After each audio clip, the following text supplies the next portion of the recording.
മനുഷ്യ ഇവർക്ക് വേണ്ടത് എന്താണെന്ന് വെച്ചാൽ ചെയ്തു കൊടുക്കും. എന്റെ നമ്പറും ഷെയർ ചെയ്തേക്ക്. മേഘനാഥാ,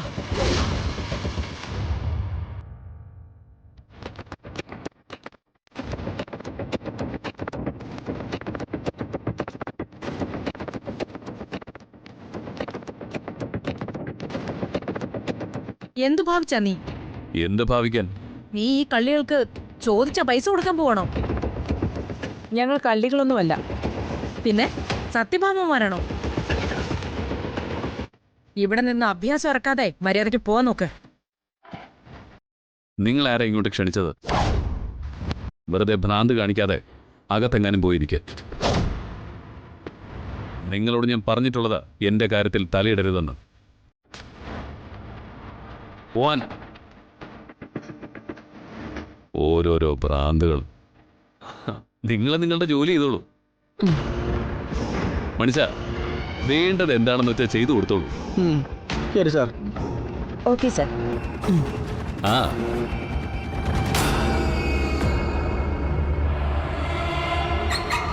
നീ എന്നെ ഭ്രാന്തിയാക്കാണല്ലേ?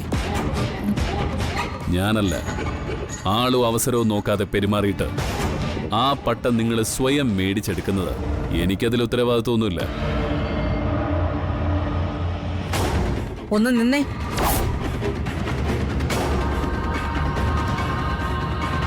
സകല അടവും പയറ്റിയിട്ടാണെങ്കിലും രാധയെ കണ്ടെത്താൻ ഒരുങ്ങി പുറപ്പെട്ടിരിക്കുകയാണ് നീയല്ലേ?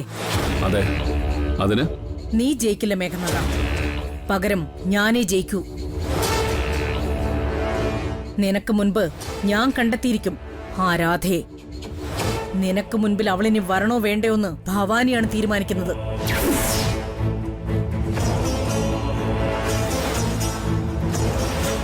ആണോ? അതിന് പോന്ന സാമർഥ്യം നിങ്ങൾക്കുണ്ടെങ്കിൽ തൃപ്പങ്ങോട്ടെ സിംഹാസനം കൊണ്ടുവന്ന് ഈ കാൽ ചുവട്ടിൽ വയ്ക്കും മേഘനാഥൻ. കാണാം നമുക്ക്.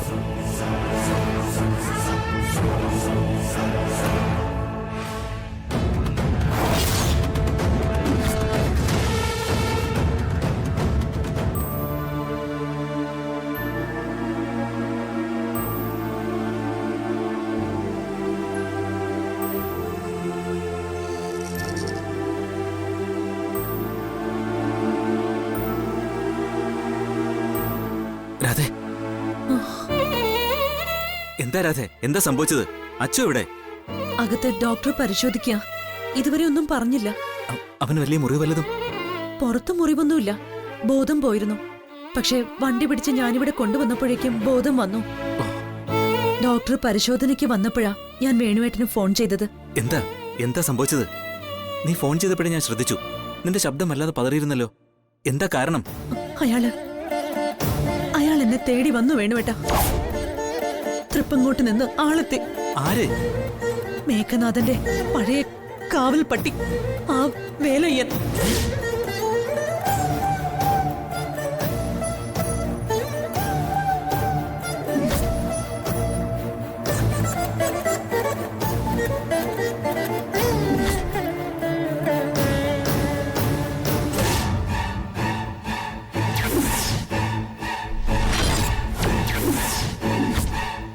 അയാളെ ഇന്നലെ രാത്രി കണ്ടപ്പോഴേ എനിക്കെന്റെ ഉള്ളിലൊരു ഭൂകമ്പം നടന്നിരുന്നു.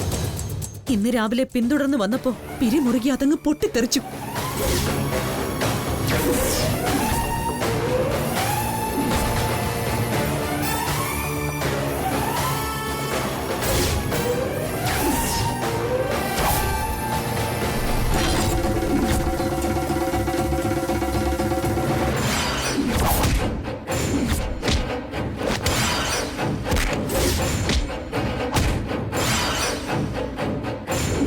ഇനി ഒരിക്കലും അന്വേഷിച്ചു വരരുതെന്ന് താക്കീത് കൊടുക്കും പോലെയാ വേലയ്യനെ ഞാൻ ജീവനോടെ വിട്ടത്.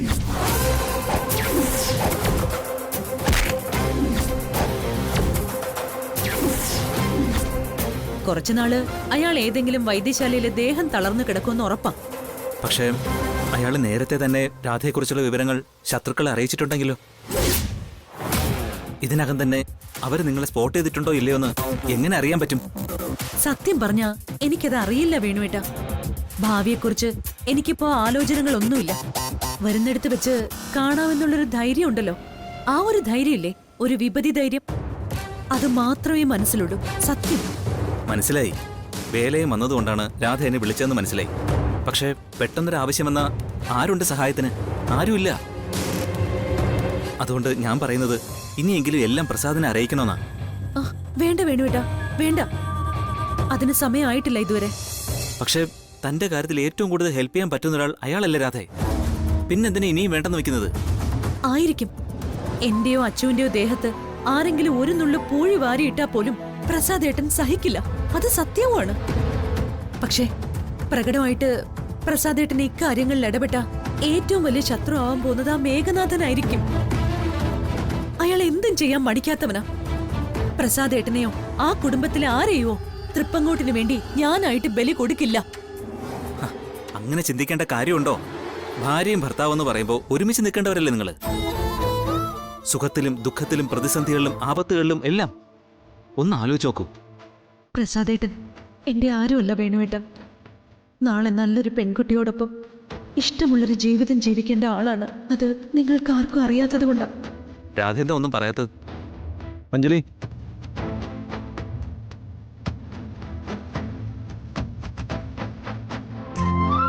ഡോക്ടർ, എന്റെ മോൻ ഹീസ് ഓൾമോസ്റ്റ് നോർമൽ. വേറെ കുഴപ്പമൊന്നുമില്ല. അതുകൊണ്ട് മറ്റു ടെസ്റ്റുകൾക്കൊന്നും കുറിക്കുന്നില്ല. ഡോക്ടർ, രാവിലെ മോന്റെ മൂക്കിന്ന് ബ്ലഡ് വന്നിരുന്നു. വൈകിട്ട് ഹോസ്പിറ്റലിൽ കാണിക്കാമെന്ന് വിചാരിച്ചതാ. അതിനിടയിലാ അവൻ സ്കൂട്ടറിൽ നിന്ന് വീണതും ബോധം കെട്ടതും. ശരി, നോക്കാം നമുക്ക്. കുട്ടിക്കിടയ്ക്കിടെ പനിയോ ജലദോഷമോ വരാറുണ്ടായിരുന്നോ? ഉം, ആ, പനിക്കാറില്ല. കൂടെ കൂടെ മൂക്കടപ്പ് വരാറുണ്ട്. സൈനസൈറ്റിസിന്റെ ആവും. തുടർച്ചയായി ഇതേ സിംറ്റംസ് കാണിച്ചാൽ മാത്രം ശ്രദ്ധിച്ചാൽ മതി. ഉം, തൽക്കാലം വേറെ പ്രശ്നങ്ങളൊന്നുമില്ല. താങ്ക് യു ഡോക്ടർ, ശ്രദ്ധിച്ചോളാം. അവന്റെ നോസിൽ ചെറുതായിട്ട് ബ്ലഡ് ക്ലോട്ട് ചെയ്തിട്ടുണ്ട്. അത് ക്ലീൻ ചെയ്ത് കഴിഞ്ഞ് വീട്ടിലേക്ക് കൊണ്ടുപോയിക്കോളൂ. അധികം സ്ട്രെയിൻ എടുക്കാതിരുന്നാൽ മതി. Okay doctor, thanks. ഓക്കെ.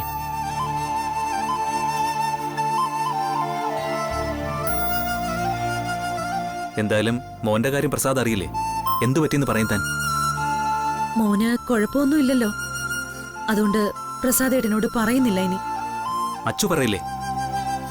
അതെന്തെങ്കിലും ചെയ്യണം. നോക്കാം എന്താന്ന്. ശരി, ഞാൻ പോവാ. താൻ എന്തായാലും ജാഗ്രതയോടെ ഇരിക്കണം.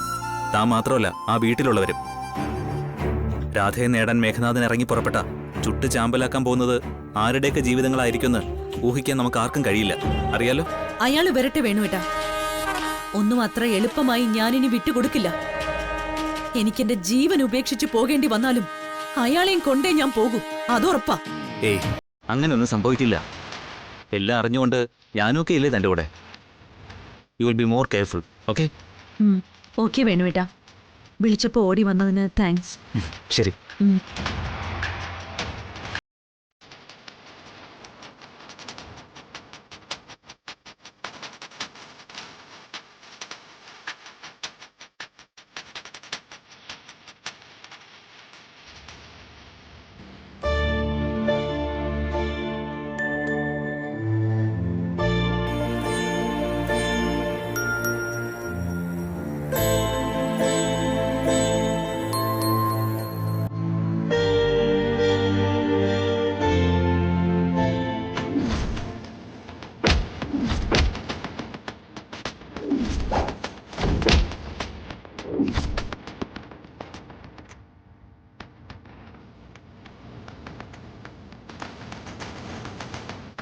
അച്ചൂട്ടാ,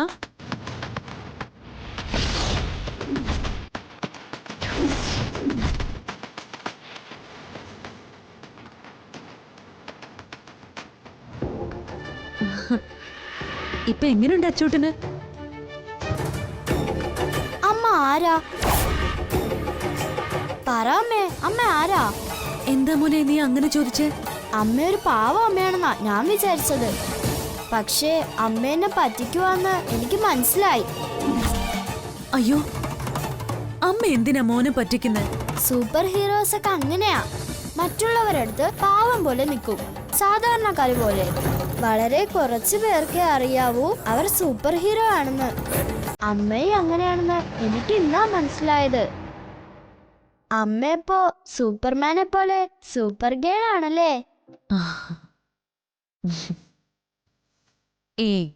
അതൊക്കെ അച്ചൂട്ടന് വെറുതെ തോന്നുന്നതാ. തോന്നുന്നൊന്നുമല്ല, ഞാൻ എന്റെ കണ്ണുകൊണ്ട് കണ്ടതല്ലേ. എന്തൊരു ഫൈറ്റ് ആയിരുന്നു അമ്മ. അവരെല്ലാം ഒറ്റയ്ക്ക് തോൽപ്പിച്ചില്ലേ. ഇനി വേണം എനിക്ക് എന്റെ ഫ്രണ്ട്സിനോട് എന്റെ അമ്മ ഒരു സൂപ്പർ ഗേളാണെന്ന് പറയാൻ. അയ്യോ അച്ചൂട്ട, അതൊന്നും ആരോടും പറയണ്ട കേട്ടോ. പറഞ്ഞാ കുഴപ്പമാവൂന്ന് ഉറപ്പാ. അത് പറ്റില്ല. ഞാൻ എല്ലാരോടും പറയും. അച്ഛനോടും സീതാമ്മയോടും അങ്കിൾമാരോടും അങ്ങനെ എല്ലാരോടും പറയും എന്റെ അമ്മ ഒരു സൂപ്പർ ഗേളാണെന്ന്. അച്ചുവിന്റെ നാവിൽ നിന്ന് ഇക്കാര്യം എല്ലാവരും അറിഞ്ഞാ പിന്നെ അവരോടൊക്കെ സമാധാനം പറയേണ്ടി വരുമെന്ന് ഉറപ്പാ. അവരോട് പിന്നെ തൃപ്പങ്ങോടിന്റെ ചരിത്രവും പറയേണ്ടി വരും. എന്താ ഒരു വഴി ഈ കുരുക്കിന്ന് രക്ഷപ്പെടാൻ? ഞാൻ പറയുന്നത് കേട്ടാ അവർക്ക് എല്ലാവർക്കും സന്തോഷാവുമല്ലോ. ഇനി നമുക്ക് ആരെയും പേടിക്കണ്ട. സൂപ്പർ ഗേളായിട്ട് അമ്മയുണ്ട് നമ്മുടെ കൂടെ. പക്ഷേ മോൻ എല്ലാവരോടും അത് പറഞ്ഞു കഴിഞ്ഞാലേ അമ്മയുടെ ശക്തിയൊക്കെ പോവുമല്ലോ. മാത്രവുമല്ല അമ്മയെ പോലീസും പിടിക്കും. പോലീസ് പിടിക്കോ? അതെങ്ങനെ? അത് ഞാൻ അവരെ അടിച്ചിട്ടപ്പോഴേ അവരുടെ തല പൊട്ടി ചോര വരികയും കൈയും കാലും ഒക്കെ ഒടിയുകയും മറ്റും ചെയ്യും.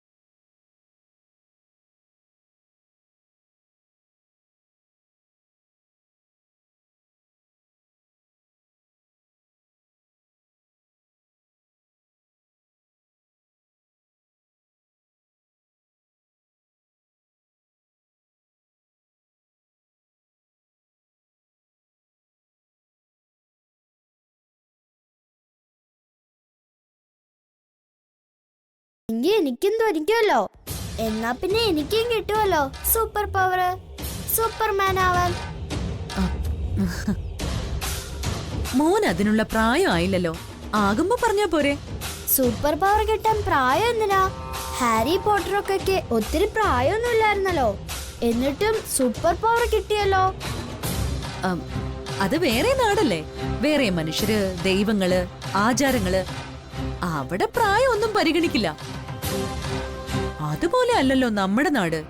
നമ്മുടെ ഈശ്വരന്മാര് വേറെ തരക്കാരാ. ആരാ ആചാര്യസ്വാമി എന്ന് അമ്മ പറ. ഞാനൊന്ന് പ്രാർത്ഥിച്ചു നോക്കട്ടെ.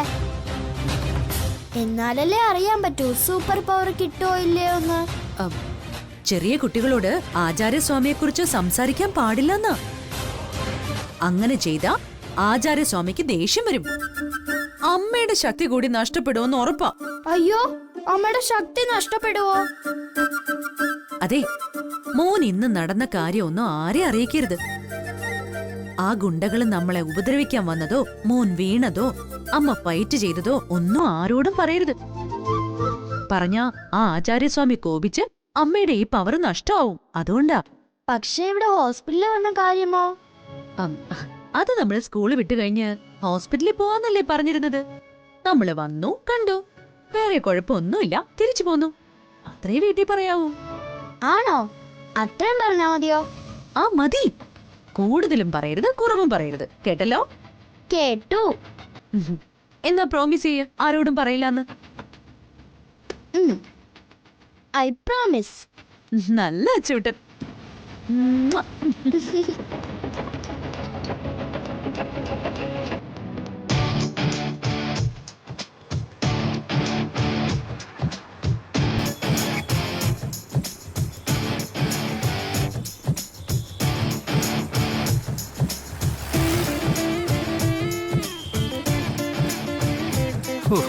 എന്തൊരു ചൂടാ ഇത്. അവളുടെ ഒരു ബാഗ് കല്ലും മണ്ണും നിറച്ചുണ്ടാവോ. എന്തൊരു വെയിറ്റ്.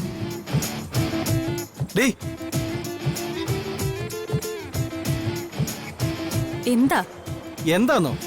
എനിക്കൊന്നും മനസ്സിലാവില്ലെന്ന് നീ വിചാരിക്കല്ലേ. അയ്യോ, നിങ്ങൾക്കെല്ലാം മനസ്സിലാവുന്നുണ്ടെന്ന് എനിക്കറിയാം. പക്ഷേ ഇപ്പൊ പറഞ്ഞത് മാത്രം എന്താണെന്ന് എനിക്ക് മനസ്സിലായില്ല. ബസ് സ്റ്റാൻഡിലെത്തി ഇറങ്ങിയപ്പോ നീ എന്താ ബാഗ് എടുക്കാതെ ഇറങ്ങിയത്? അയ്യോ, സത്യം പറഞ്ഞ ഞാനത് മറന്നുപോയി കേട്ടോ. എന്തായാലും മുരളിയേട്ടൻ എടുത്തല്ലോ, അത് നന്നായി. മറന്നല്ല, നീ മനഃപൂർവ്വം വെച്ചിട്ട് പോന്നതാ എന്നെ കൊണ്ട് ചുമപ്പിക്കാൻ. ഷോ ഈ മുരളേട്ടൻ എന്തൊക്കെയായി പറയുന്നേ? ഈ മുരളേട്ടന്റെ ഒരു കാര്യം. കുഴയല്ലേ നീ ചിരിച്ചു കുഴഞ്ഞാലൊന്നും മയങ്ങുന്നവനല്ല ഈ മുരളി. ആ ശരി, ഇയാള് മയങ്ങണ്ട. ഒരു വെയിലത്ത് ബാഗും പിടിച്ച് മടുത്തു വരുവാണല്ലോ എന്ന് വിചാരിച്ച് ഒന്ന് ചിരിച്ചു കാണിച്ചെന്നേ ഉള്ളൂ. അല്പ സന്തോഷമാട്ടെ എന്ന് കരുതി. നിന്നെ പോലുള്ള പെമ്പിള്ളേർക്കൊരു വിചാരമുണ്ട്, ഒന്ന് ചിരിച്ചു കാണിച്ചാൽ ഉടനെ ആണുങ്ങൾ വീഴുമെന്ന്. പക്ഷെ ഈ മുരളി ആ ടൈപ്പ് അല്ല. ശരി, ഇയാള് വീഴണ്ട. കൊടിമരം പോലെ ഇവിടെ അങ്ങ് നിന്നോ. എനിക്ക് പക്ഷേ ഉച്ചകർക്കൊന്നുമില്ല ഈ വെയിലും കൊണ്ട് ഇവിടെ നടുറോഡിൽ നിൽക്കാൻ. ഡീ,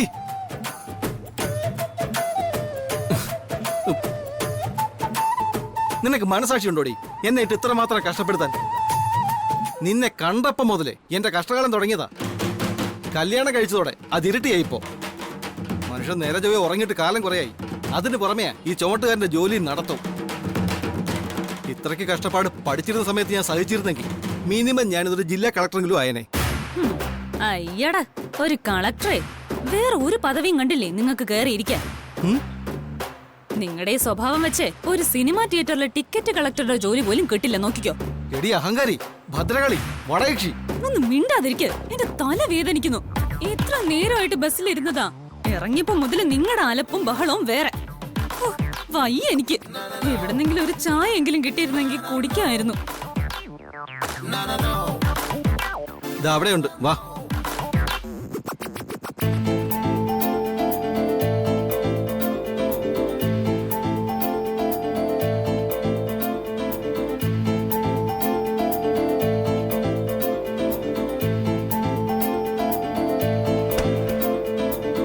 ചേട്ടാ 2 ചായ, 2 സ്ട്രോങ് ആണേ. സ്ട്രോങ് ചായ തലവേദനയ്ക്ക് ബെസ്റ്റാ. ഇപ്പൊ മാറും. നാളെ പരീക്ഷ ഉള്ളതല്ലേ, തലവേദന മാറിയില്ലെങ്കിൽ പഠിക്കാൻ പറ്റുമോ? ഓ, അപ്പൊ ഞാൻ പഠിക്കണമെന്നും പരീക്ഷ ജയിക്കണമെന്നൊക്കെ ഉണ്ട്. പിന്നല്ലാതെ. നീ പഠിച്ചൊരു ഉദ്യോഗമൊക്കെ നേടിയിട്ട് വേണ്ടേ എനിക്ക് വീട്ടിലിരുന്ന് റെസ്റ്റ് എടുക്കാൻ? ആ ബെസ്റ്റ്. നോക്കിയിരുന്നാ മതി, ഇപ്പൊ നടക്കും.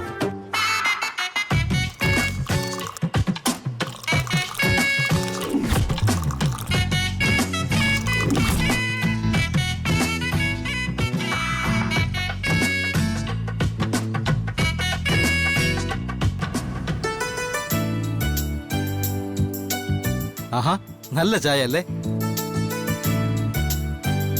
ചേട്ടാ? ഇവിടെ എവിടെയാ ചെറിയ ഹോട്ടൽ ഉള്ളത്? ഒരുപാട് വാടകയുള്ളതൊന്നും വേണ്ട, ഇടത്തരം ഹോട്ടൽ മതി, അതാ നല്ലത്. ഇവിടെ നിന്ന് കുറച്ചുകൂടി മുന്നോട്ട് പോയാൽ ഒരു ട്രാഫിക് ഐലൻഡ് കാണാം. രണ്ടാമത്തെ വളവിന്റെ അവിടെ ചെറിയൊരു ലോഡ്ജ് ഉണ്ട്. വാടക കുറവാ, വേറെ ശല്യമൊന്നുമില്ല. വലിയ ശബ്ദവും ബഹളമൊന്നും ഇല്ലാത്തൊരിടം വേണം. അതിന് പറ്റുമല്ലോ അല്ലേ? ഇവിടെ എന്താ ഹോട്ടലിൽ മുറി എടുക്കാൻ പോവാണോ? പിന്നല്ലാതെ. നാളെയല്ലേ എക്സാം. അതുവരെ ഇതിലേക്കൂടെ ബാഗ് തൂക്കി നടക്കാൻ പറ്റൂ?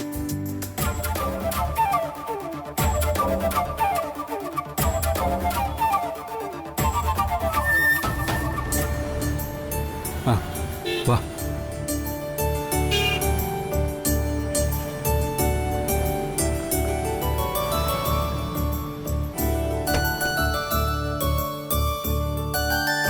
ഹലോ. എന്താ?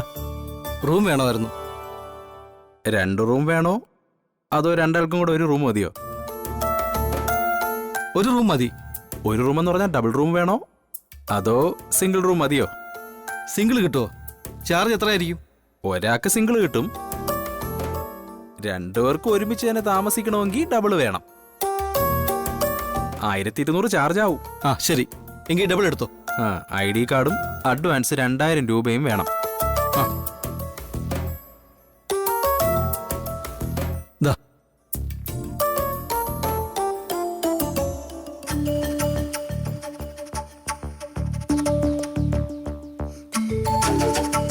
അതെ, ഇവിടെ അത്ര സുഖമില്ലാത്ത പോലെ.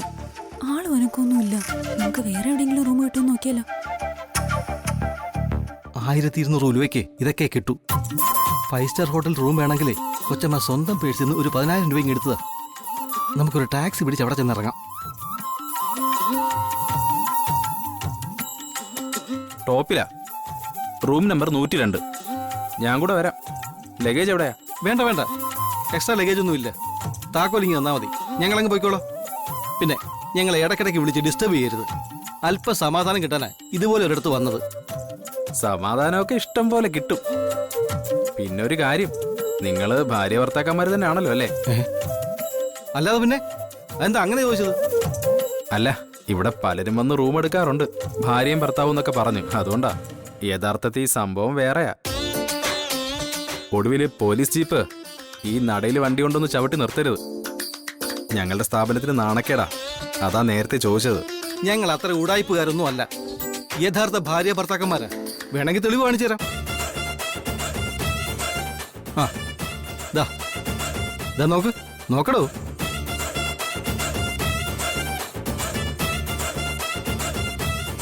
ആ, ഇത് പോരെങ്കിലേ ഇതാ ഞാൻ കിട്ടിയ താലി. ഇപ്പൊ വിശ്വാസമായല്ലോ ഞങ്ങൾ ഒറിജിനൽ ഭാര്യ ഭർത്താക്കന്മാരാണെന്ന്. ശരി ശരി, കാര്യങ്ങൾ നടക്കട്ടെ.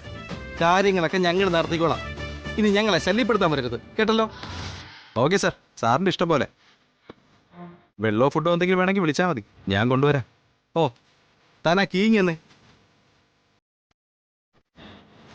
വാ, റൂമിലേക്ക് പോവാം.